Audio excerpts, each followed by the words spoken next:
What do you do when things start to get tough? What's your go-to move? Do you quit or do you keep pushing forward? I had plans to do a different video today and I don't know, for some reason I just didn't feel like doing it.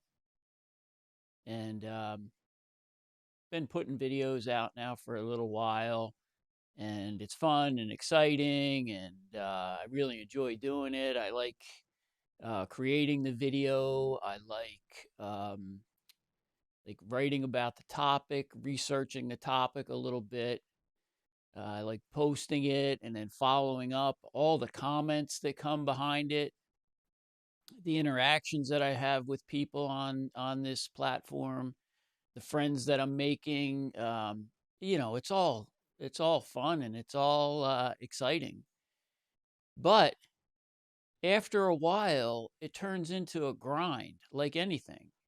And I have goals. Like I want to create a community. I want to create this channel. I want to build this channel. And I've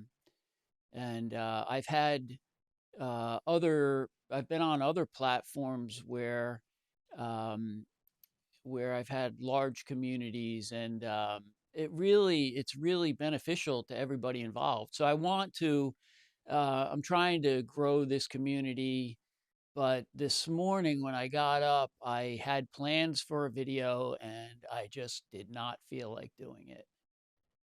So I started thinking to myself, well, dude, what do you do when things start to get tough? When the novelty starts to wear off, do you keep showing up or do you just quit? And that's the video that I'm going to do today. So um, my name's Louie. I'm a 61-and-a-half-year-old heavy equipment operator planning my retirement, and I am also an ultra endurance athlete. So the reason that I am talking about being an athlete is because years ago, my MO was just to quit. Every time things got hard, I just bounced. I just went in a different direction.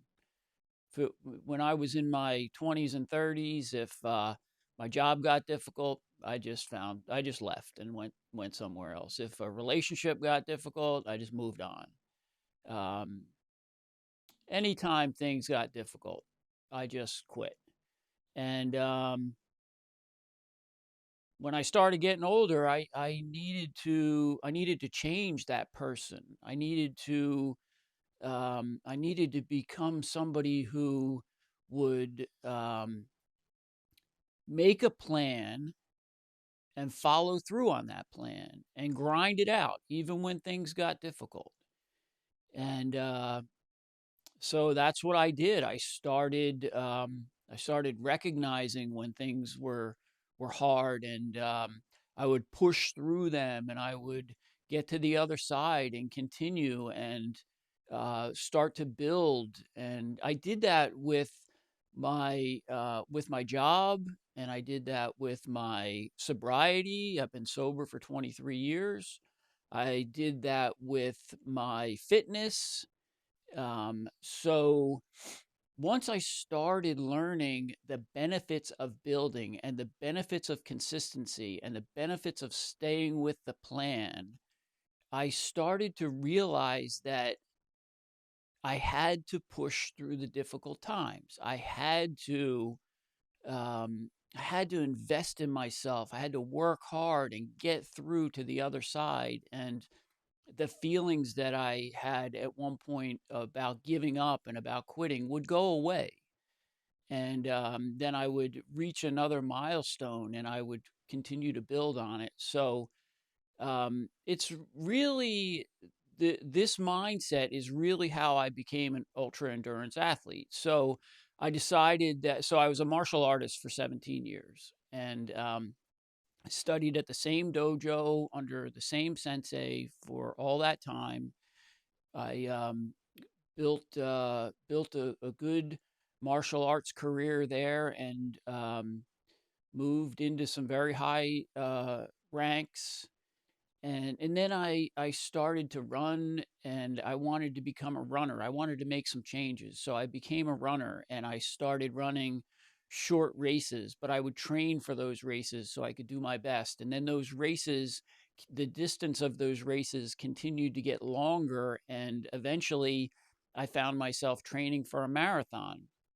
And now, what do I do when things get difficult? In the training, not in the race, but in the training, what do I do when things get difficult?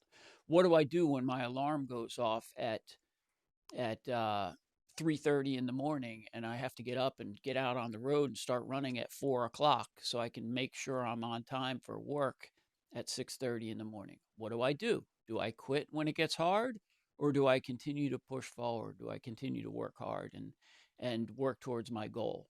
And fortunately, I was able to create this discipline and build for that marathon. And I ran that marathon. It was very successful. And then I started betting on myself more. I thought, if I can be consistent and if I can show up every time, even when it's difficult, how far can I go? How far can I really go? So that marathon turned into, instead of a 26.2 mile marathon, the next time, well, I ran marathons, about 10 marathons in a row over the period of a few years. Then I decided I was going to start running ultra marathons. And I ran a 50-mile ultra marathon. I trained for it just the same way. And it was a big success. I was able to do it just because I kept showing up. I kept showing up when things got difficult. And then I started running 100-mile ultra marathons. And that is really, for me, next level commitment. And it just shows me that when things are difficult, if I keep showing up, there's no limit to how far I could go. Physically, mentally, emotionally, spiritually, financially, there's no limit. I don't have a limit. So I'm putting this video out because at this time I'm struggling to be consistent. I want to be consistent. And the topic that I considered talking about earlier, I just couldn't hook into it. So I had to give myself a talking to. I had to come up here into the room where I record, and I had to spend some time and just speak my truth and tell you that I'm struggling a little bit with my consistency here. But I know that when and if I keep showing up, I'll get through that, I'll get past that, and um, there are no limits as long as I'm willing to show up and keep betting on myself. So that's it. If you found any value in this video, please hit the like button, subscribe, and share. Leave some comments down below. I love to hear your comments.